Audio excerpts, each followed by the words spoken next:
Yeah, obviously it was a great team win, great conference win. We let them come back a little bit in that fourth quarter, and I think our guys responded really well to adversity. Right, we got the ball back offensively with a chance to put a 2-minute drill together, knowing that we needed a field goal, knowing that we had a target line to hit, and I would say 35 yards is probably the stretch of that target line. But that was a result of the play on third down. We had some time left to call the timeout, and Perry Shelbred delivered, for us and for our program and for his teammates. So I'm just super proud of him and really the team in general, just kind of overcoming adversity and fighting to the very end and doing whatever we had to do to win the game. I think the biggest thing with our win last week was, one, it was our first win of the season. It was a road win, but it was a conference win, right? That's our goal is to win the conference, and you have to do that by playing well in conference against conference opponents.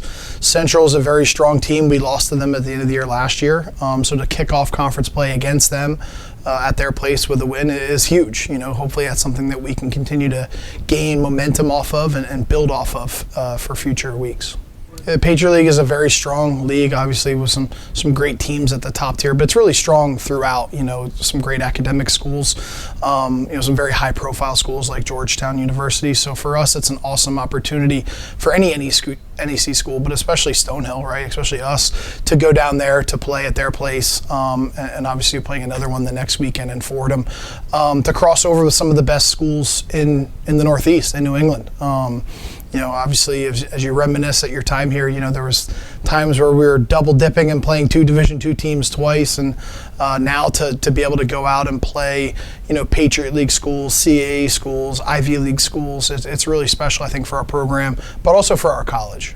Yeah, I think they do a really good job up front of letting their DNs loose a little bit. I think their D tackles are active and athletic, but they really kind of feed off their edge guys, who are very powerful. They're smart, they're fast, they're strong. So they've got a wide array of pass rush moves, and I think the D tackles provide a little freedom for those DNs to keep up their cage at the quarterback and kind of move and react based off of how the DNs pass rush. And that really, when you have a lot of freedom to go, you're not constricted by rules. You see guys play really fast and play really physical, and that's what those guys do up front. So they've done that, obviously through the first 2 weeks of the season, and those guys are preseason honorees for a reason. They were productive last year as well, so they've carried that on into some success early on so far. Offensively, Georgetown does a really great job of giving different looks, over-splitting, motioning. A lot of what they do is just created to get their run game going. They have 2 very talented tailbacks. One of them is a little bit more of a pounder, a bruiser. The other kid's a little bit more shifty, a little more fast. New quarterback this year. He played a little bit last year, but he's done a great job of managing their offense, distributing the football. He can pull it and run a little bit, but he makes really good decisions, and that's been evident through the first 2 weeks. So I think the big thing is kind of trying to curtail those 2 tailbacks, because they're both really talented players, and when they're successful, their offense is going to be successful. Something going into last week's game, we said, we had to get the ball in the turf and we had to recover it. If you look at the week before with Central, they had put the ball on the ground a couple times and it didn't really burn them. They were able to recover it themselves. So that was a big point of emphasis for us all week. I think we were able to force 4 fumbles. We recovered 3 of them. Obviously, Micah Brown did an awesome job of forcing the first fumble in the first play of the game, and then later on the 3rd and goal on the 1-yard line, punching a ball out as the kid was extending for the goal line. So that keeps points off the board. And those are huge momentum plays for us as a team, not just our defense. So, it's something we definitely coach and emphasize, and I think our defensive coaching staff has done a great job of coaching turnovers, right? We talk to our guys a lot about being thieves of the football, right? We want to take the ball physically from our opponents. So, it was great to see that come to fruition on Saturday, and that's something we got to continue to do throughout the course of the season, no matter who our opponent is. Yeah, I thought Jermaine was on a different level last week. It was clear he was one of, if not the best football player on the field on Saturday. He consistently made the one guy that we couldn't block miss. He made some really tough catches in the pass game that helped extend drives, a couple big 3rd down catches. He had a really big run on that 2-minute drill that kind of sparked us. We called him in a 3-down kind of coverage front, and we were able to run the ball and get a chunk play there, which was huge. So, he's a spectacular football player. He's a great teammate. He always is the first to credit his offensive line, and rightfully so, because those guys played hard up front. But he's just a tremendous football player and a really special talent when he has the ball in his hands.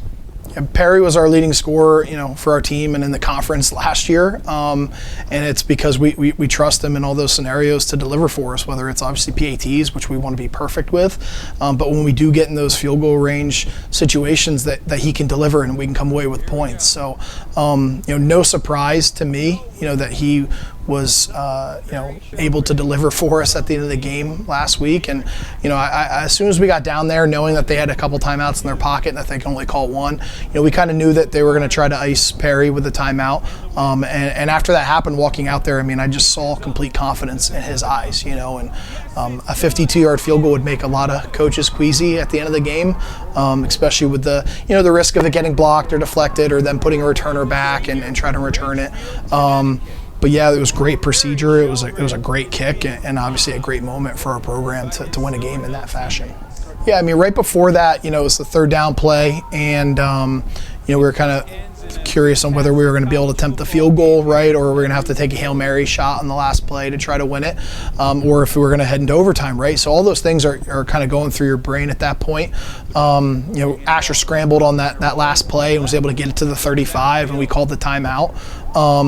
And I think as soon as we got on the headsets, the coaches were like, "Hey, we're going to kick the field goal here. Like, Perry's got this." So, we had complete confidence in Perry, just like we do in all of our players, to go perform because they've prepared throughout the week. They've put the work in, right? And then Saturday they get the payday. So, when that situation arose, there really wasn't a doubt in our head that we were going to give him an opportunity to win the game for us, and he delivered, right? And if he didn't, we were going to fight to give him another opportunity in overtime to win the game for us potentially. So, what you do as a coach is you try to prepare your guys for every scenario.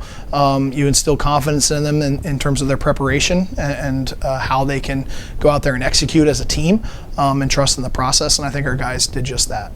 I think it's awesome that, we've been recruiting obviously down in the DC, Virginia, Maryland area for a while now. So we have a lot of alums that are from down there. We have a lot of kids on our current roster who, this is the easiest trip their families will ever have to come watch their sons play football. So I think it's really special for us as a program to be going to places like this and playing teams or programs like this.